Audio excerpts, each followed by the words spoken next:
Hello and welcome to AircraftGrade, the podcast all about commercial aviation. I'm your host Alex, and coming up this week, why the US Air Force have such a large presence in UK airspace, an update on the progression of sustainable aviation, the UK government is set to make life easier for domestic carriers, and Airbus branches out.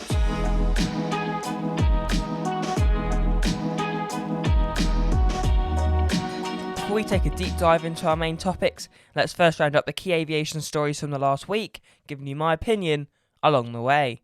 United Airlines is being sued by a passenger on board Flight 328, or the one that deposited debris over Denver. They are claiming emotional distress and claim that United are at fault for not maintaining their planes properly and that they are negligent. The lawyers suggest they could be after over $5 million. This is completely and totally ridiculous in my opinion, and personally I don't think the plaintiff has a leg to stand on. Some recent reports have been released that suggest that Airbus could be researching the possibility of a freighter version of their A350. Airbus has always lagged behind Boeing when it comes to freighter aircraft sales, but a new carbon composite offering in a potential A350F could be groundbreaking. The Japanese government has restricted the number of passengers allowed on arriving flights in order to limit the spread of the new COVID variants. The new limit of 100 passengers per flight applies to foreign airlines, with domestic carriers being allowed to have 3,400 arrivals per week across all their flights. And TUI UK has announced plans for a summer with record wide-body operations across Europe, with them predicting over 1.4 million short-haul wide-body seats this summer. This shows positive industry growth, with the airline saying their 767-300ERs will host the majority of the passengers, with both its 787 variants lagging slightly behind.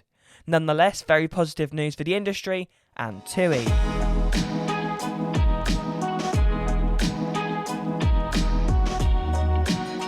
This next topic has been suggested by Mark Parsons. If you want to suggest a topic, make sure to DM us on Twitter or Instagram. We are encroaching on a year since the downturn in air traffic has led to a sparsely populated airspace here in the UK, one of the biggest reductions in demand for flights ever. One thing you would have noticed on flight tracking apps over the last couple of months is the presence of large US Air Force aircraft. These planes haven't suddenly appeared since the beginning of lockdown, and I just think they've become more obvious since they're no longer concealed by passenger traffic. But why? Why did the United States Air Force have such a large presence in the UK? I think we should have a look. The United States Air Force have actually maintained air bases in the UK since 1941, after an agreement was made between January and March of that year. It provided American naval, ground and air support for campaigns against the Nazis. Being closer to a war zone is an inherent advantage.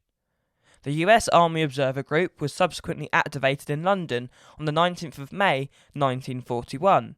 The purpose of the unit was to find potential sites for US Air Force installation. In early January 1942, the US Air Force in the British Isles was announced, alongside the establishment of the 8th Bomber Command at High Wycombe.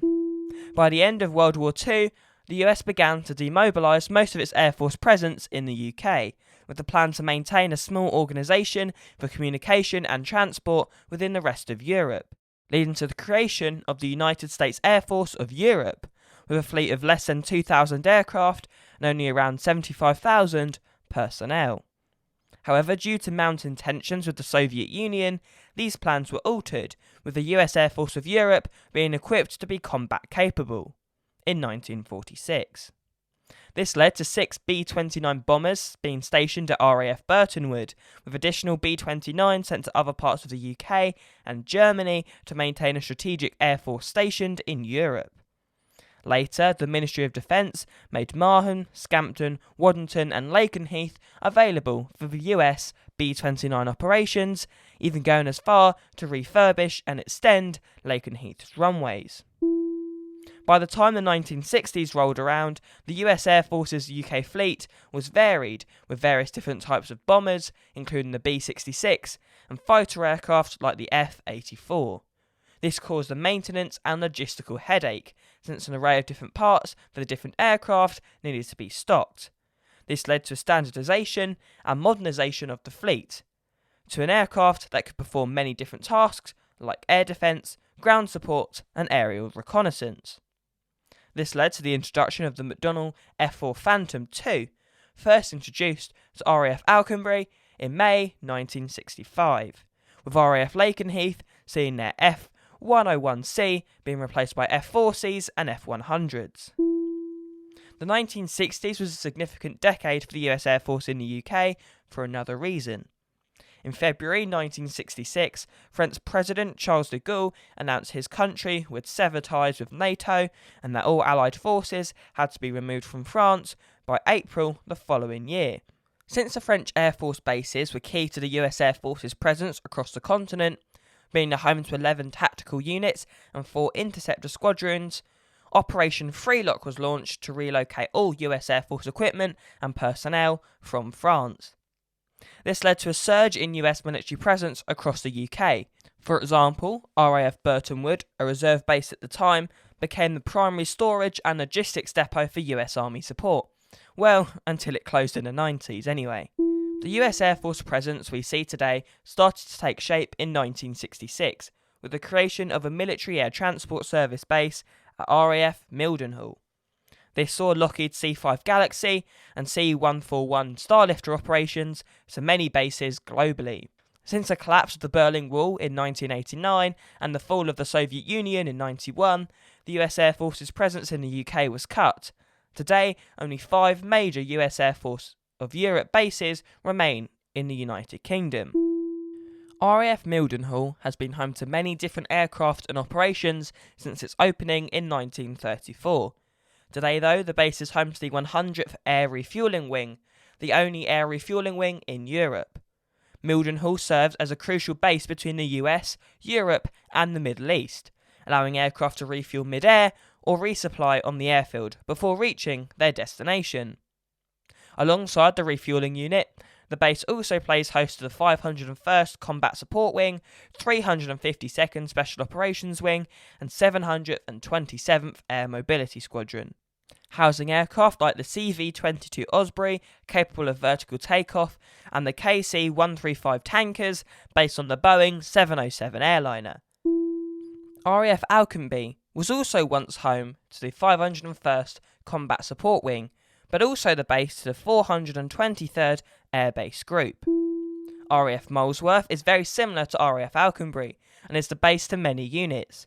The Joint Analysis Centre and NATO's Intelligence Fusion Centre are based at Molesworth, alongside various other organisational units to provide intelligence support to the US and NATO missions within the Middle East and the Balkans. Alconbury and Molesworth are both slated to be closed as part of a US programme to save $500 million a year across Europe, with the bases set to close by 2023.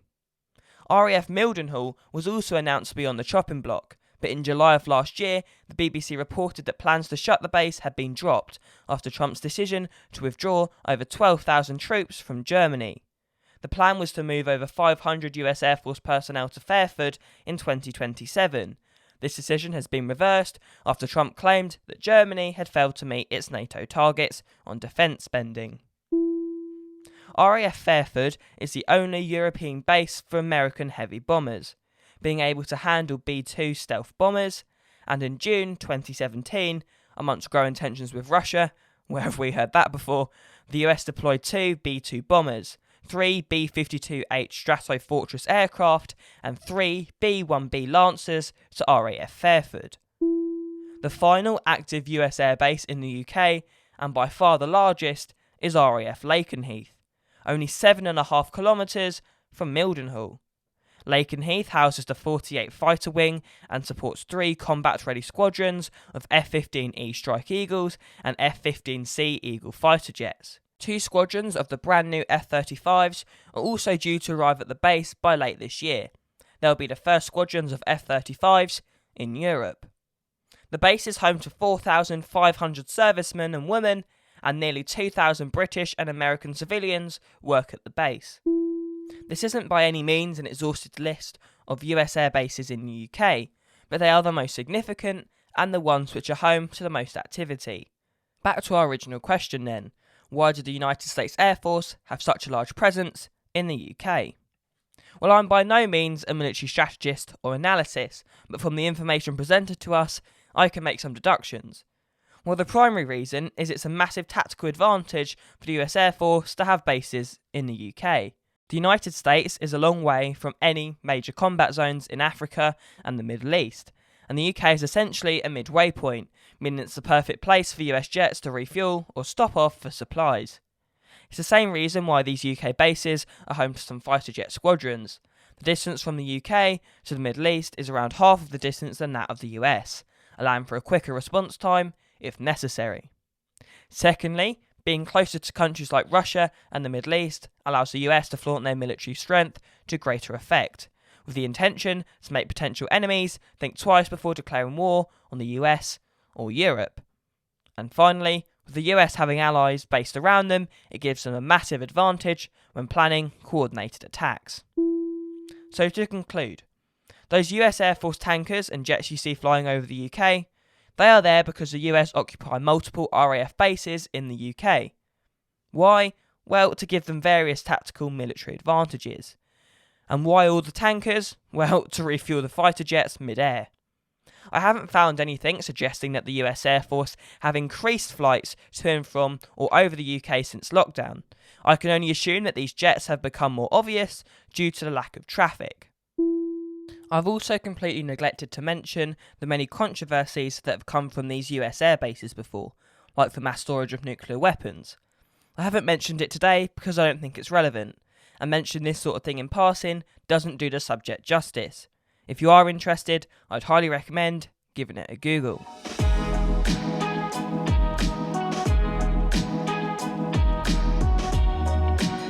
I've already done a segment about sustainable aviation on a previous AircraftGrade podcast.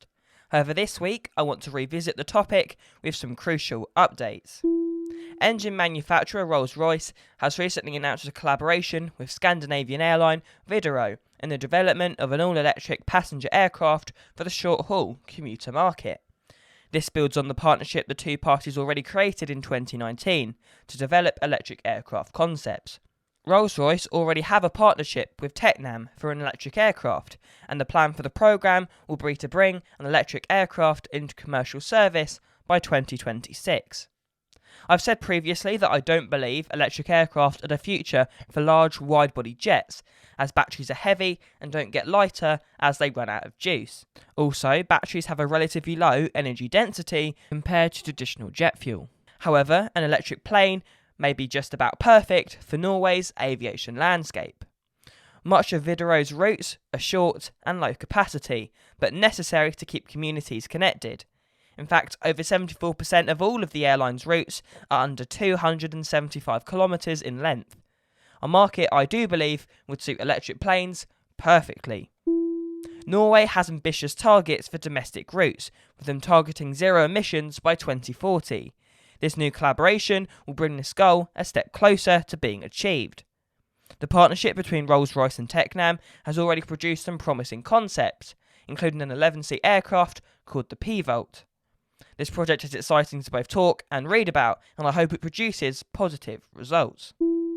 Another sustainable plane in development is a recently announced hybrid electric aircraft from Honeywell.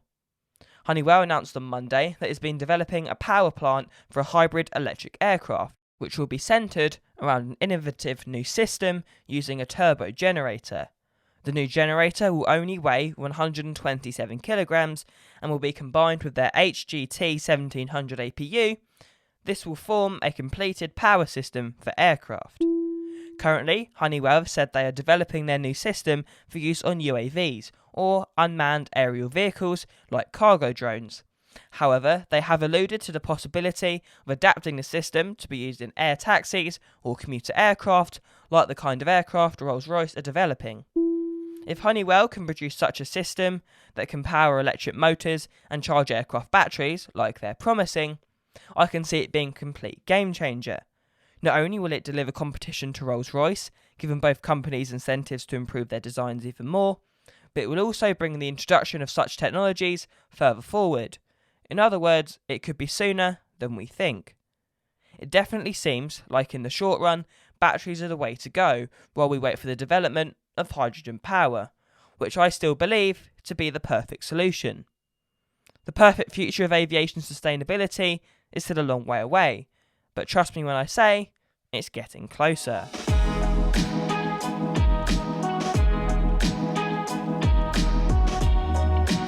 The UK government has revealed plans to review the air passenger duty on domestic flights. Air passenger duty was largely blamed as one of the main reasons why Flybe struggled to stay cash positive before it folded, among other things of course. The current APD policy means that airlines will pay more in tax to fly domestically in the UK over a shorter distance than they would to fly further in the rest of Europe. The government are currently planning to cut air passenger duty in the spring of this year, with Boris Johnson commenting, "It's now time to build back better in a way that brings every corner of the UK closer together." He continued to say that he wants to cut passenger duty on domestic flights so he can support connectivity across the country. Domestic UK airlines will be particularly happy about the situation surrounding APD, and it will finally be consulted and improved upon. Any flight taking off or landing in the UK has to pay the tax, but domestic flights, those that take off and land in the UK, have to pay the tax twice, which really eats into their profit margins. For those who have read the recent budget released by Chancellor Rishi Sunak, well, you'll definitely find this announcement surprising, since it seems that APD will be increasing on long-haul flights. Although the same budget did also say that APD on short-haul flights will be frozen. For those unaware, this frozen rate currently stands at £13 per passenger for flights in economy, or £26 for those in more premium seats. In other words, it's expensive, which forces airlines to increase their prices, potentially over what it would cost to travel the same distance by train. Whatever the government decides about whether to increase the tax or not, airlines need to know soon. The industry is in a precarious situation, even more so than earlier on in the pandemic in my opinion. With vaccine rollout well underway in the UK and an end date in sight for the national lockdown, airlines want to start scheduling their summer routes, something they can't do efficiently without a word on the change in APD. Personally, I think the potential reduction in air passenger duty is well overdue, and I think this change will not only boost competition in the domestic airline space, but also benefit customers, as airlines may now be able to offer lesser demanded, but routes crucial for connecting the country. There is an argument that the reduction in APD is against the UK's climate change targets, but the government assures that extra measures will be taken to make sure these targets are met. This could even mean increasing the APD tax for long-haul flights, which are obviously more carbon intensive. I guess we'll have to wait and see.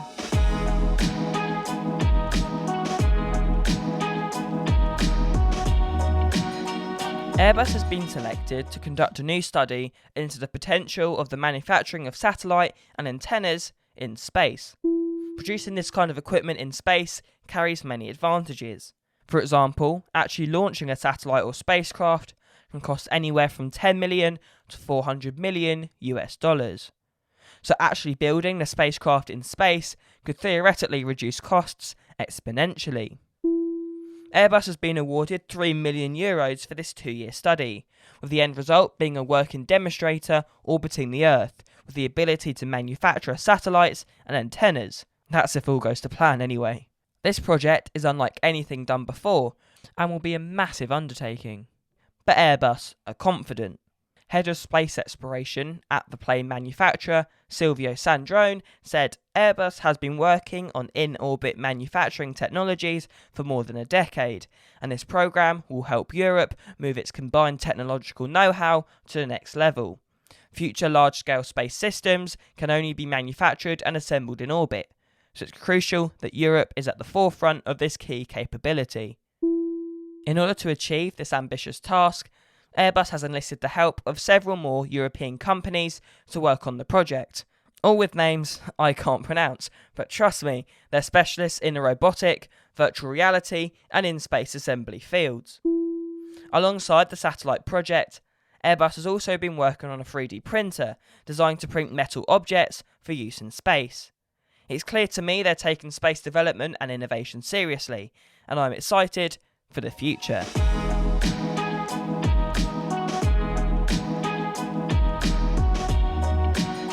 Now it's time to cover the most important airplane orders and deliveries over the last week.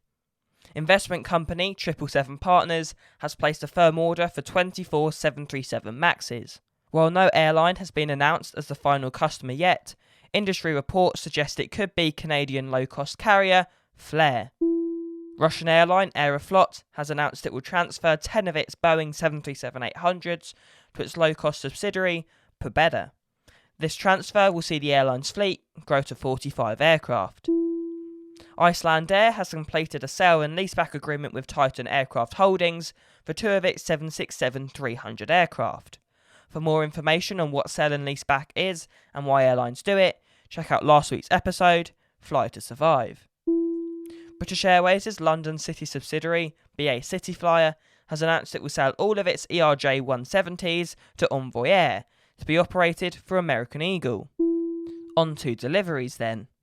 Wizz Air UK has received its first A321neo aircraft, with American, Indigo, Lufthansa, Spirit, Viva Air, China Southern and Scoot having also received A320neo family of aircraft, 4 larger A321neos and 3 smaller A320neos. Belavia and Helvetic Airways have received E190 E2 jets, and United and Delta have received ERJ series of aircraft. UPS has received a 747-8F, China Postal Airlines have taken a 737-800F, Commercial Aviation Services have taken a 747-400, and DHL have taken delivery of a 767-300F. Alaska, TUI and Southwest have received 737 MAXs. Alaska a MAX 9, TUI 2 MAX 8s, and Southwest also 2 MAX 8s. That's all we've got time for today. Thank you for listening to the AircraftGrade podcast. If you did enjoy it, please leave a 5-star rating on Apple Podcast or your favourite podcast player. If you do enjoy this podcast, please share it amongst your aviation-loving friends and make sure to follow us on Instagram and Twitter @AircraftGrade.